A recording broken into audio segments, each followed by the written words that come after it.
There are a couple different places inside of HeyPros that you can create a work order, but most commonly you're going to be creating work orders within the work orders section. Work orders can be created in the list view, the calendar view, or the workflow view by clicking the plus symbol in your top right-hand corner here. The first thing you have to do when creating a work order in HeyPros is decide how you're pricing it out. There's 4 pricing options. Allow offers is the bidding functionality. The way this one works is if I click on it, it splits my price field into a starting price and a limit price. The starting price we will show to your contractors. So if you put $100 in here, we'll show your contractors offers start at $100. If you leave this field blank, which is totally fine, you're able to do that. It will just say make an offer. The limit price we do not show the contractor. So if I were to put $1,000 in here, my subs would not know that the limit price that I'm giving for my work orders is $1,000. But if they try to make an offer over $1,000, like if they even offered just $1,001, HeyPros would automatically reject their offer and give them a little message letting them know that their offer is too big. Instant book is a firm price option. So this is one where I'm not negotiating. If I put $1,000 in here and I send out this work order to 5 contractors, the first contractor to jump on it for my firm price of $1,000 just wins it outright. So this is like your snooze, you lose option. I don't care which of you takes the job. I just want somebody to take it fast for my firm price. Firm on price is similar. It's another one where we're not negotiating on our price. So we're saying this work order is $1,000, take it or leave it.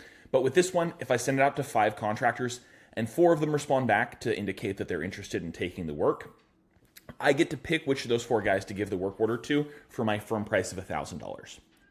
Assign is your direct dispatch option. So this would be you just saying, like, Bob, the job is yours. You just give it directly to that one contractor. He does not have to bid. He does not have to accept. It just directly assigns it to him. You can also use this option to give work orders to W-2 labor with no price, and there won't be anything monetary related to those work orders if you're using it for W-2s. So you can just assign them a project, and there would be no invoicing. Now, once you've picked your pricing type and entered in your price, you're going to want to title your work order. I would recommend finding a formula that works for you. It's a lot easier to work with these if you write them in a way that you can read them every time. Work order number can be whatever you want, can also include letters. The location, if you're a single location business, you're just going to have your company's name in this field. If you're a multi-location business, this allows you to pick which of your storefronts that the work order belongs to. Link to project. This is where you can attach your work order to an existing project if you've already created one that the project belongs to, that the work order belongs to. The category is just going to be the type of job. Start date, end date. I know sometimes dates are not firm. You can always put in a range and very easily edit your dates later on. Start time and end time defaults to 9 to 5. This is just like when you want your sub to show up at the job site, when you want them to leave. Job site address is where the job is actually located. This pulls from Google Maps. So the way that this works is if I use allow offers, instant book, or firm on price, we initially hide the street address from any contractors you send the work order to. We only give the street address to the sub that wins the work order.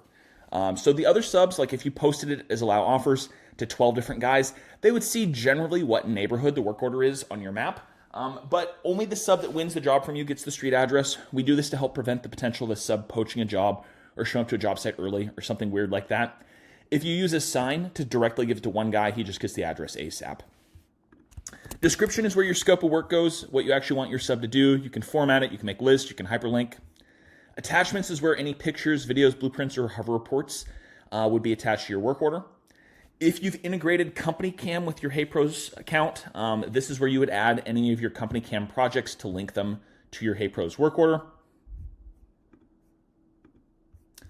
And then checklists. If you've created any checklists under your settings, this is where you could quickly click to add them to your work order, such as like a punch list, if there's a list of a few things you need your contractor to do for a job to be considered complete.